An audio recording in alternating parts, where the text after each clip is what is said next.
दशम पातशाह श्री गुरु गोबिंद सिंह जी के प्रकाश पर्व के मौके पर प्रधानमंत्री ने देशवासियों को दी शुभकामनाएं। मुख्यमंत्री, राज्यपाल व विधानसभा अध्यक्ष ने पंचकूला स्थित नड्डा साहिब गुरुद्वारे में टेका मत्था।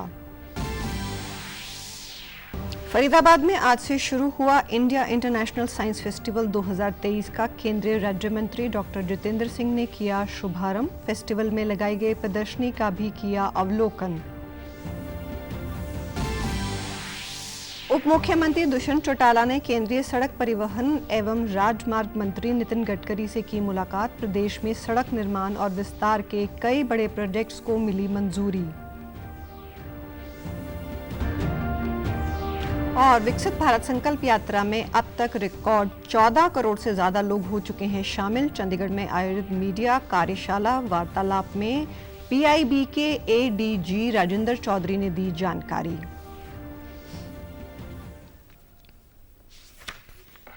नमस्कार, मैं हूं शैली तनेजा। अब समाचार विस्तार से। सिखों के 10वें और अंतिम गुरु श्री गुरु गोबिंद सिंह जी का आज प्रकाश उत्सव है। प्रधानमंत्री नरेंद्र मोदी ने दशम पातशाह श्री गुरु गोबिंद सिंह जी के प्रकाश पर्व के मौके पर देशवासियों को शुभकामनाएं दी हैं। प्रधानमंत्री नरेंद्र मोदी ने सोशल मीडिया एक्स पर पोस्ट में श्री गुरु गोबिंद सिंह जी को याद करते हुए लिखा है कि मैं श्री गुरु गोबिंद सिंह जी को उनके प्रकाश उत्सव पर श्रद्धांजलि अर्पित करता हूं और उनके साहस और करुणा को याद करता हूं। उनका जीवन कई लोगों के लिए शक्ति का स्रोत बना हुआ है। इस अवसर पर प्रधानमंत्री ने एक वीडियो भी साझा किया है। सूरा सो पहचानिए जो लड़ाई दिन के है, पुरजा पुरजा कट मरे कबहू ना छाड़े है मेरा सतगुर बैठा। माता गुजरी गुरु गोविंद सिंह जी और उनके चारों साहिबजादों की वीरता और आदर्श आज भी हर भारतीय को ताकत देते हैं। सेवा और सत्य के पथ पर चलते हुए बड़ी से बड़ी चुनौती से भी लड़ने की प्रेरणा हमें गुरु गोविंद सिंह जी के जीवन से मिलती है। उनका जन्म पूर्वी भारत में पटना में हुआ। उनका कार्य क्षेत्र उत्तर पश्चिमी भारत के पहाड़ी अंचलों में रहा और उनकी जीवन यात्रा महाराष्ट्र में पूरी हुई। गुरु के पंच प्यारे भी देश के अलग अलग हिस्सों से थे और मुझे तो गर्व है कि पहले पंच प्यारों में एक उस धरती से भी था, द्वारिका से, गुजरात से, जहां मुझे जन्म लेने का सौभाग्य मिला है। कल चंडीगढ़ में गुरु गोबिंद सिंह जी के प्रकाश पर्व के उपलक्ष्य में नगर कीर्तन निकाला गया। ये नगर कीर्तन सेक्टर 34 के गुरुद्वारा साहिब से शुरू होकर पंच प्यारों की अगुवाई में सेक्टर 8 के गुरुद्वारा साहिब पातशाही 10वीं में पहुंचकर संपन्न हुआ। जात सब एक है पहचान वो ਉਹਦੇ ਮੰਤਰ ਨੂੰ ਲੈ ਕੇ ਚੱਲਦੇ ਵੀ ਸਾਰੇ ਇੱਕ ਨੇ, ਕੋਈ ਵੱਖ-ਵੱਖ ਨਹੀਂ ਹੈ। ਸਾਡਾ ਇਕੱਠਾ ਦਾ ਮਨੋਰਥ ਹੈ ਸ਼ਹਿਰ ਸਾਡਾ ਚੰਡੀਗੜ੍ਹ ਹੈ, ਇਹਨੂੰ ਅਸੀਂ ਵਧੀਆ ਤਰੀਕੇ ਨਾਲ ਚਲਾਉਣਾ। ਅਸੀਂ ਇੱਕ ਛੋਟੀ ਜੀ ਮਤਲਬ ਕਿ ਇਹ ਸੇਵਾ ਕਰਦੇ ਆ, ਅਗਰ ਸਾਰੇ ਇਦਾਂ ਰਲ ਕੇ ਕਰਨ ਤੇ ਸਾਡਾ ਸ਼ਹਿਰ ਬਹੁਤ ਉੱਚੇ ਉੱਚੇ ਤੇ ਹੋਵੇ।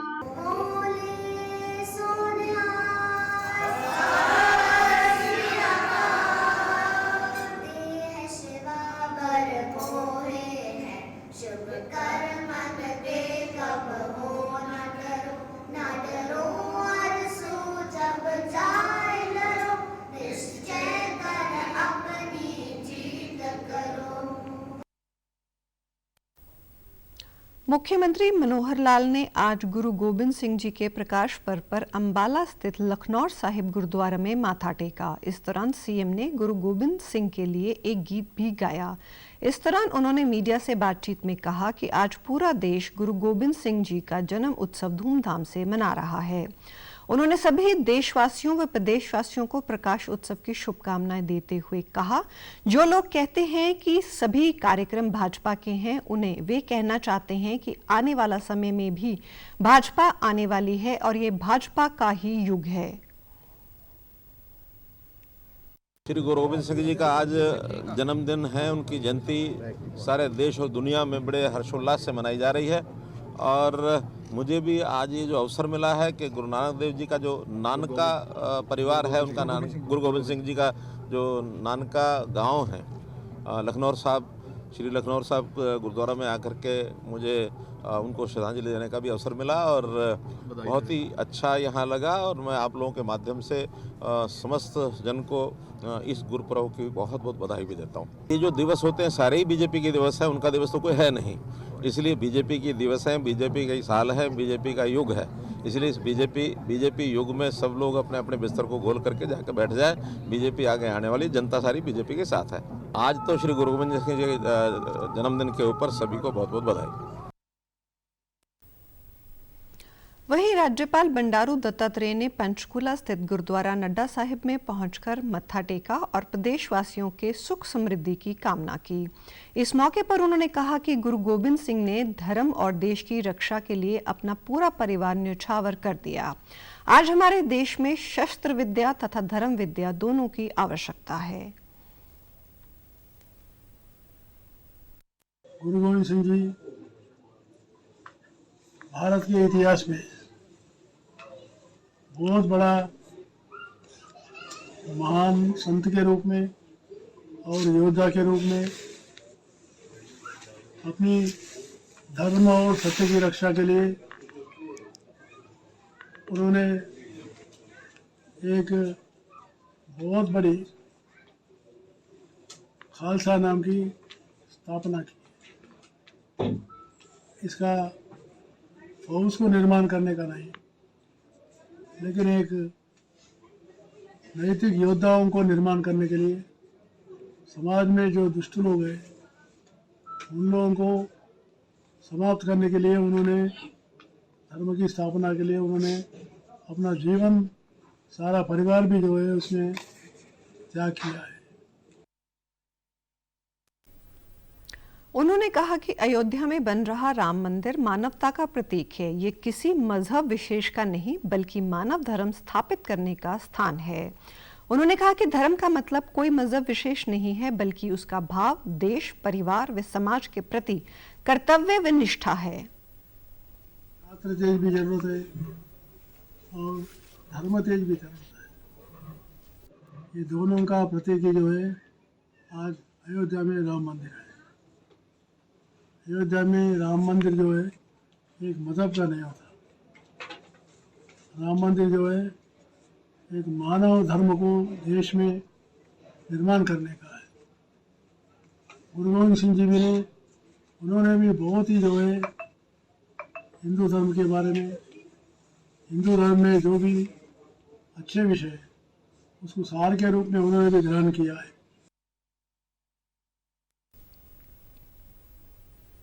वहीं दशम पातशाह श्री गुरु गोबिंद सिंह जी महाराज के प्रकाश उत्सव पर विधानसभा अध्यक्ष ज्ञानचंद गुप्ता ने भी पंचकूला स्थित नड्डा साहिब गुरुद्वारे में माथा टेका व शबद कीर्तन में शामिल हुए। इस अवसर पर विधानसभा अध्यक्ष ने प्रदेशवासियों को प्रकाश उत्सव की बधाई देते हुए कहा कि श्री गुरु गोबिंद सिंह जी ने अपने चारों साहिबजादों का बलिदान देकर अदम्य साहस का परिचय दिया। श्री गुरु गोबिंद सिंह जी ने अपना पूरा परिवार देश व धर्म के लिए कुर्बान कर दिया।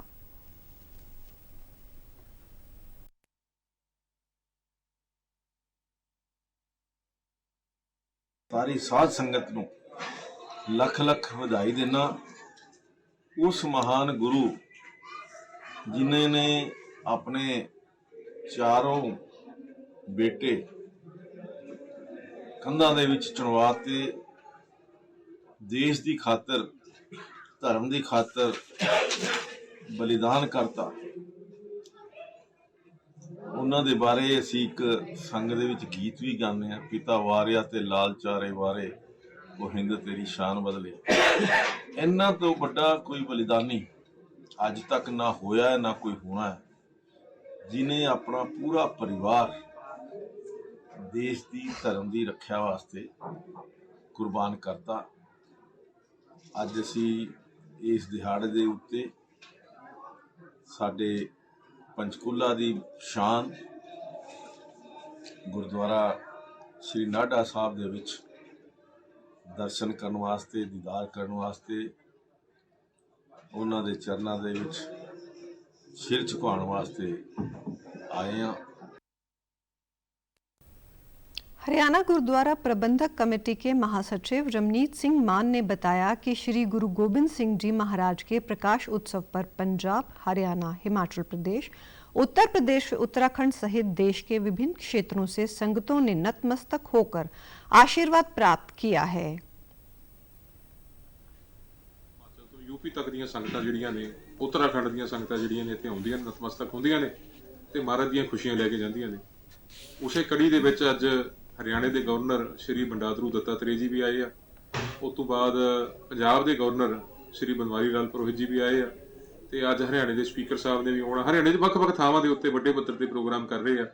ਲਖਨੌਰ ਸਾਹਿਬ ਅੰਬਾਲੇ ਵਿਖੇ ਅੱਜ ਮੁੱਖ ਮੰਤਰੀ ਸ਼੍ਰੀ ਮਨੋਹਰ ਲਾਲ ਜੀ ਵੀ ਨਤਮਸਤਕ ਹੋਏ ਆ। ਸੋ ਇਸੇ ਗਿਣਤੀ ਦੇ ਵਿੱਚ, ਵੱਡੀ ਗਿਣਤੀ ਦੇ ਵਿੱਚ ਸੰਗਤਾਂ ਨੇ ਵੀ ਅੱਜ ਦਰਸ਼ਨ ਦਿੱਤੇ ਆ ਤੇ ਮਹਾਰਾਜ ਦੀਆਂ ਖੁਸ਼ੀਆਂ ਲਿੱਤੀਆਂ ਨੇ। गुरु गोबिंद सिंह जी के प्रकाश उत्सव पर आज कैथल के ऐतिहासिक गुरुद्वारा नीम साहिब और मंडी साहिब में गुरु ग्रंथ साहिब का पाठ और शबद कीर्तन करवाया गया। इस मौके पर श्रद्धालुओं ने गुरु गोबिंद सिंह प्रकाश उत्सव और श्री राम जन्मभूमि अयोध्या में प्राण प्रतिष्ठा पर बधाई दी। गुरुद्वारा नीम साहिब से भव्य नगर कीर्तन निकाला गया। इस दौरान श्रद्धालुओं ने कहा कि गुरु गोबिंद सिंह ने धर्म की रक्षा के लिए सर्वस्व निछावर कर दिया था। गुरुओं ने हिंदू धर्म और मंदिरों की रक्षा के लिए बड़ा संघर्ष किया था। आज श्री राम मंदिर निर्माण के पावन अवसर पर सबको मिलकर ये उत्सव मनाना चाहिए। 10वें पातशाह साहब श्री गुरु गोबिंद सिंह जी के प्रकाश उत्सव की लख लख बधाइयां होण। परमात्मा साडे देश ते सारी संगत दे उत्ते अपना हथ रखन, चढ़ती कला रखन सारियां दी।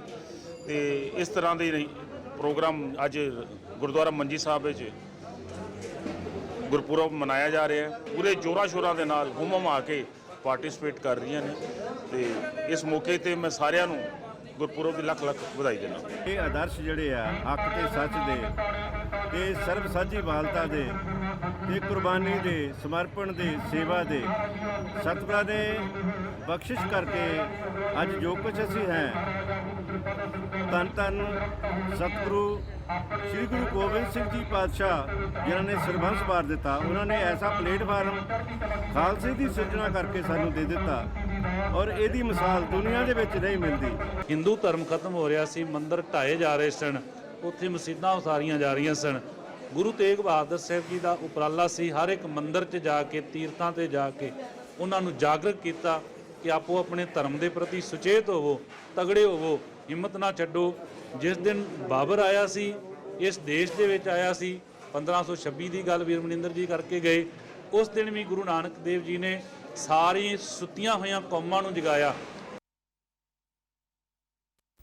प्रकाश उत्सव के उपलक्ष्य में आज फतेहाबाद गुरुद्वारा सिंह सभा से शोभा यात्रा निकाली गई। इस अवसर पर गुरुद्वारा सिंह सभा के महासचिव महेंद्र सिंह वधवा ने बताया कि गुरु जी के प्रकाश उत्सव को लेकर सिख श्रद्धालुओं में काफी उत्साह है।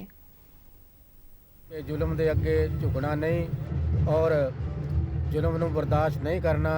जुल्म हद तो वध जाता है तो फिर हथियार चुकना भी कोई गुनाह नहीं है। और गुरु दे नाल जुड़ के, गुरबाणी दे नाल जुड़ के, गुरु की तपस्या करते हुए और गुरु गोबिंद सिंह जी के पूर्णिया ते चलन वाले सिख ही कामयाब हैं। वहीं उपस्थित संगत ने बताया कि गुरुजी ने हमें जुल्म के खिलाफ संघर्ष करने की प्रेरणा दी। 4 साहिबजादे और माता गुजरी की कुर्बानी की मिसाल दुनिया में कोई और नहीं मिलती। उन्होंने इस दौरान नशे जैसी बुराइयों को छोड़ने का संकल्प भी लिया। किसी से नफरत नहीं करनी, जो जुल्म करता है ਉਹਦੇ खिलाफ आवाज़ उठानी।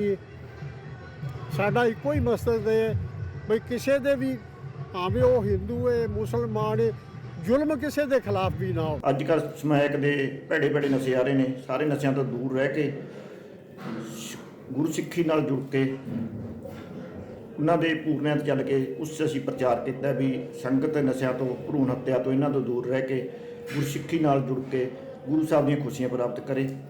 ਅਸੀਂ ਸਾਰੇ ਰਲ ਮਿਲ ਕੇ ਅੱਜ ਗੁਰਪੁਰਬ ਮਨਾ ਰਹੇ ਹਾਂ। ਖੁਸ਼ੀ ਦਾ ਦਿਨ ਹੈਗਾ। ਬਹੁਤ ਧੂਮਧਾਮ ਨਾਲ ਸਾਰੀ ਸੰਗਤ ਨੂੰ ਗੁਰਪੁਰਬ ਦੀ ਲੱਖ ਲੱਖ ਵਧਾਈ ਹੋਵੇ।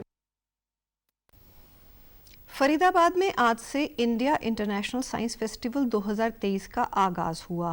केंद्रीय राज्य मंत्री डॉक्टर जितेंद्र सिंह ने दीप प्रज्वलित कर आज के कार्यक्रम की शुरुआत की। इस दौरान उन्होंने महोत्सव में लगाई गई प्रदर्शनी का भी अवलोकन किया। इस मौके पर उत्तराखंड के मत्स्य पालन और कौशल रोजगार मंत्री सौरभ बहुगुणा सहित देश भर के वैज्ञानिक मौजूद रहे। ये फेस्टिवल 20 जनवरी को संपन्न होगा। केंद्रीय राज्य मंत्री डॉक्टर जितेंद्र सिंह और उच्चतर शिक्षा मंत्री मूलचंद शर्मा ने इंटरनेशनल साइंस फेस्टिवल के आयोजन को लेकर सभी को बधाई दी। साइंस फेस्टिवल के पहले दिन विभिन्न 12 प्रोग्राम आयोजित किए जाएंगे। जो हमें खेल की तरफ से हरियाणा मिला है, इससे आने वाले समय में बच्चों की शिक्षा का आधार प्रदान है और जितना शिक्षा का आधार प्रदान होता है उससे ही देश के आगे तरक्की की राह है। उप मुख्यमंत्री दुष्यंत चौटाला ने आज केंद्रीय सड़क परिवहन एवं राजमार्ग मंत्री नितिन गडकरी से मुलाकात की। इस दौरान प्रदेश में सड़क निर्माण और विस्तार के कई बड़े प्रोजेक्ट्स मंजूर हुए। उप मुख्यमंत्री ने सोशल मीडिया एक्स पर बताया कि महेंद्रगढ़ के बाघोद के पास 152D पर एंट्री एंड एग्जिट पॉइंट बनेगा। इस कट की मांग को लेकर करीब 40 गांव के लोगों द्वारा कई महीनों से चल रहे धरने पर गत दिनों डिप्टी सीएम गए थे और उन्हें आश्वासन दिया था। उन्होंने बताया कि भारतमाला परियोजना के तहत उचाना में नॉर्दर्न बाईपास बनेगा। इसी परियोजना के तहत हिसार तथा जींद के बाईपास को भी मंजूरी मिली है। साथ ही पंचकूला यमुनानगर नेशनल हाईवे पर सेक्टर 26-27 डिवाइडिंग रोड पर अंडरपास बनेगा। इसके अलावा गुरुग्राम फारूकनगर झज्जर चरखी दादरी लोहारू को अपग्रेड करने के लिए सर्वे किया जाएगा। नेल्सन मंडेला मार्ग दिल्ली से एमजी रोड तथा गुरुग्राम फरीदाबाद रोड को जोड़ने की संभावना तलाशी जाएगी। हरियाणा के उद्योग और वाणिज्य विभाग द्वारा गुरुग्राम में कल राष्ट्रीय स्टार्टअप दिवस के अवसर पर राज्य स्तरीय कार्यक्रम का आयोजन किया गया, जिसमें राज्यपाल बंडारू दत्तात्रेय बतौर मुख्य अतिथि शामिल हुए। दीप प्रज्वलित कर कार्यक्रम का शुभारंभ करने के उपरांत राज्यपाल ने स्टार्टअप्स पर आधारित प्रदर्शनी का अवलोकन किया और विभिन्न क्षेत्रों में स्टार्टअप करने वाले एंटरप्रेन्योर्स को सम्मानित भी किया। राज्यपाल ने कहा कि प्रधानमंत्री नरेंद्र मोदी ने भारत को आत्मनिर्भर व श्रेष्ठ बनाने का जो संकल्प लिया है, उसमें स्टार्टअप इंडिया जैसी योजना मुख्य आधार है। आज देश में स्टार्टअप के लिए हरियाणा सबसे पसंदीदा राज्य है। यह हरियाणा सरकार की नीतियों का ही प्रभाव है कि आज प्रदेश में आईटी, कृषि, वित्त, हार्डवेयर, ऑटोमोटिव, शिक्षा व स्वास्थ्य जैसे क्षेत्रों में 6000 से अधिक स्टार्टअप हुए हैं, जिनमें से 45% से अधिक महिला नेतृत्व वाले स्टार्टअप्स हैं। राज्यपाल ने कहा कि भारत वैश्विक स्टार्टअप इकोसिस्टम और यूनिकॉर्न की संख्या के मामले में दुनिया भर में तीसरे स्थान पर है। ऐसे में नवाचार के क्षेत्र में हमारे देश की युवा शक्ति की प्रगति को देखते हुए वो दिन दूर नहीं जब हमारा भारत वैश्विक स्तर पर इस क्षेत्र का सिरमौर बनेगा, जिसमें हरियाणा राज्य का भी विशेष योगदान रहेगा। राज्यपाल ने कहा कि हरियाणा में स्टार्टअप को एक बेहतर माहौल उपलब्ध कराने के लिए 2022 में बनी स्टार्टअप पॉलिसी में से निश्चित रूप से प्रोत्साहन मिलने वाला है। उन्होंने प्रदेश के युवाओं से आह्वान किया कि वो अपने स्टार्टअप में शिक्षा, स्वास्थ्य व एग्रीकल्चर को प्राथमिकता दें ताकि प्रदेश की ग्रामीण आबादी को भी इसका लाभ मिल सके। हमें स्टार्टअप की संख्या बढ़ाने में ये अवश्य ध्यान रखना होगा कि वे बहुसंख्यक लोगों के लिए उपयोगी हो। पत्र सूचना कार्यालय चंडीगढ़ की ओर से आज विकसित भारत के संकल्प पर एक मीडिया कार्यशाला वार्तालाप का आयोजन किया गया। इस दौरान पीआईबी चंडीगढ़ के अपर महानिदेशक राजेंद्र चौधरी ने बताया कि ये यात्रा 15 नवंबर से शुरू की गई है। ये सरकार का अब तक का सबसे बड़ा जन भागीदारी अभियान है। इसके माध्यम से सरकार की योजनाओं से वंचित लोगों को लाभ पहुंचाया जा रहा है। अब तक देश भर में इस यात्रा में 14 करोड़ से ज्यादा लोग शामिल हुए हैं। इनमें हरियाणा में 47 लाख, पंजाब में 18 लाख और हिमाचल प्रदेश में 3 लाख से ज्यादा लोगों ने भाग लिया है। वहीं 11 लाख से अधिक लोगों ने संकल्प लिया और 2 करोड़ से ज्यादा लोगों के आयुष्मान कार्ड जारी किए गए हैं। हरियाणा में यात्रा को अभूतपूर्व प्रक्रिया मिली है। लोग यात्रा के साथ जुड़े हैं। अगर हम बात करें पंजाब की तो हम 20 लाख से ज़्यादा लाख लोग जुड़े हैं। कितने लोगों ने इसमें संकल्प लिया, और उससे भी बड़ी बात, इस यात्रा का जो असली उद्देश्य था वो था कि बेनिफिशियरीज जो लाभार्थी हैं उनको एक प्लेटफॉर्म दिया जाए जहां पर आकर वो अपनी स्कीमों का फ़ायदा उठा सकें, उसके बारे में जानकारी ले सकें, और अगर अभी भी कोई रह गया है जिसको कोई बेनिफिट नहीं मिला, जिसके लिए वो एलिजिबल है, तो वहीं पर ऑन द स्पॉट जाकर बेनिफिशियरी कैंप्स का एडवांटेज उठा सकता है। प्रधानमंत्री जी की ओर से देश भर में बहुत सारे ऐसे लोगों को आमंत्रित किया गया है जिनको विभिन्न सरकारी योजनाओं का फ़ायदा मिला है। आज उनमें से कुछ लोग हमारे साथ यहाँ पर हैं जिनमें PM आवास योजना के लाभार्थी हैं, हमारे पास विश्वकर्मा के स्किल स्कीम के लाभार्थी हैं, फिर फसल बीमा योजना के लाभार्थी हैं। जब एक लाभार्थी खुद आके बताता है कि कैसे उसे फसल बीमा योजना का फ़ायदा मिला, या विश्वकर्मा स्किल के स्कीम के जरिए उसने पॉटरी स्कीम के लिए आवेदन किया और उसको 1,20,000 रुपये मिले और उससे उसको अपना छोटा सा एक बिज़नेस इस्टेब्लिश करने में हेल्प मिली, तो एक अलग तरह का एक्सपीरियंस है। भारतीय विदेश सेवा के अधिकारी और प्रोटेक्टर ऑफ एग्रीमेंट्स यशुदीप ने कहा कि विदेश में काम करने के लिए ECR पासपोर्ट पर जाने वाले लोगों के अधिकार सुनिश्चित करने और उन्हें एजेंसियों की धोखाधड़ी से बचाने का कार्य उनका विभाग द्वारा किया जाता है। चंडीगढ़ क्षेत्र से 6,050 ECR पासपोर्ट धारकों को क्लियरेंस दी गई है।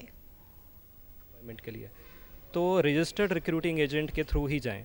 जो विदेश मंत्रालय के द्वारा जो है रजिस्टर्ड एजेंट्स हैं उनके द्वारा ही जो है फॉरेन एम्प्लॉयमेंट में जाएं, ताकि उनकी कोई भी एक्सप्लॉयटेशन बाहरले देशों में ना हो, क्योंकि वो जो है हम रजिस्टर्ड रिक्रूटिंग एजेंट को जो है उन पे एक्शन ले करके उनको शोकॉज करके हम ये इंश्योर कर सकते हैं कि उनके राइट्स जो हैं वो प्रोटेक्ट ना हो, क्योंकि फॉरेन एम्प्लॉयर्स जो हैं वो हमारे रजिस्टर्ड रिक्रूटिंग एजेंट के थ्रू ही कोऑपरेट रहते हैं, उनके साथ एग्रीमेंट उनका जो है वो साइन रहता है। इस कार्यशाला में केंद्र सरकार की योजनाओं के लाभार्थियों ने भी भाग लिया। इस दौरान उन्होंने योजनाओं के लाभ को लेकर अपने अनुभव साझा किए। लाभ लिया उसमें सबसे ज़्यादा जो हमें ज़्यादा फ़ायदा हुआ जिसमें वो ड्रिप इरिगेशन, मतलब पानी को किस तरीके से हमने खेत में यूटिलाइज़ करना है, यूज़ करना है, उसके लिए एक ड्रिप इरिगेशन लगाते हैं, ड्रिप लगाते हैं खेत में सब्जियों को वगैरह पानी देने के लिए, उसका हमें सबसे ज़्यादा लाभ हुआ। हाँ जी, सरकार की ओर से हमें सब्सिडी मिली थी, उसमें हमारा जो फार्मर शेयर जिसको बोलते हैं कि हमने लगभग 15,000 रुपये पर एकड़ का होता है, बाकी जो पैसा है सारे का सारा सरकार की जो सब्सिडी की स्कीम है उसी से मिलता है। तो हमारे पूरे के पूरे खेत में मतलब सारे में ड्रिप इरिगेशन लगा हुआ है। हाँ जी। केंद्र सरकार ने 2030 तक सड़क दुर्घटना में होने वाली मौतों के आंकड़ों में 50% कमी लाने का लक्ष्य निर्धारित किया है। सड़क परिवहन और राजमार्ग मंत्री नितिन गडकरी ने नई दिल्ली में भारतीय उद्योग परिसंघ CII द्वारा आयोजित सड़क सुरक्षा पर एक राष्ट्रीय सम्मेलन को संबोधित करते हुए ये बात कही। उन्होंने कहा कि सड़क दुर्घटनाओं में हर घंटे 53 लोग घायल होते हैं और 19 लोगों की मौत हो जाती है। सड़क सुरक्षा सरकार की शीर्ष वरीयता में शामिल है। सरकार ने सड़क सुरक्षा को दुरुस्त बनाने के लिए कई कदम उठाए हैं। उन्होंने सड़क सुरक्षा को लेकर लोगों को अवगत कराने और लोगों के व्यवहार में बदलाव लाने पर एक अभियान चलाने की बात भी कही। 4.6 lakh road accidents, 1.68 lakh deaths and 4 lakh serious injuries. Every hour, 53 road accidents and 19 deaths every hour. Actually, unfortunately, there is an increase in road accident by 12%.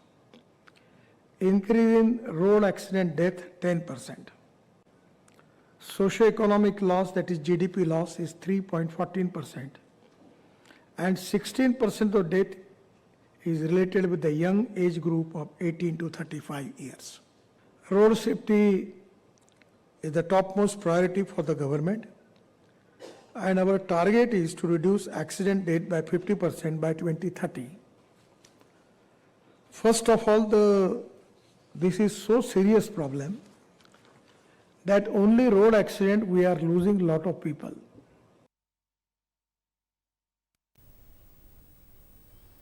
मुख्यमंत्री मनोहर लाल ने कल चंडीगढ़ में तीसरे मुख्य सचिवों सम्मेलन के दौरान विभिन्न विषयों विचार विमर्श के लिए किए गए निर्णय पर प्रस्तुतिकरण के संबंध में आयोजित एक बैठक की अध्यक्षता की। मुख्यमंत्री ने कहा कि प्रदेश सरकार के सभी विभाग जीवन की गुणवत्ता बढ़ाने, अत्याधुनिक प्रौद्योगिकियों को एकीकृत करने और अपने डोमेन के भीतर विकासात्मक एजेंडे को आगे बढ़ाने के लिए नए विचार लाएं, ताकि हरियाणा भी केंद्र सरकार के साथ अपनी सर्वोत्तम प्रथाओं को साझा कर सके। हालांकि कई क्षेत्रों में हरियाणा की बेस्ट प्रैक्टिसेस का अनुसरण किया जा रहा है, लेकिन फिर भी सुधार की गुंजाइश है। उन्होंने कहा कि ये जरूरी है कि हम निरंतर वृद्धि के लिए प्रयास करें और निर्धारित समय से पहले ही दिए गए लक्ष्यों को पार कर लें। बैठक में मुख्यमंत्री ने राज्य सरकार की नीतियों से संबंधित सभी पहलुओं पर एक अधिक व्यापक प्रणाली का प्रस्ताव करते हुए मौजूदा व्यवस्था का विकल्प तलाशने का भी सुझाव दिया। बैठक के दौरान मुख्य सचिव संजीव कौशल ने मुख्यमंत्री को प्रधानमंत्री नरेंद्र मोदी के दृष्टिकोण के अनुरूप दिसंबर 2023 में दिल्ली में आयोजित मुख्य सचिवों के तीसरे राष्ट्रीय सम्मेलन के बारे में जानकारी दी।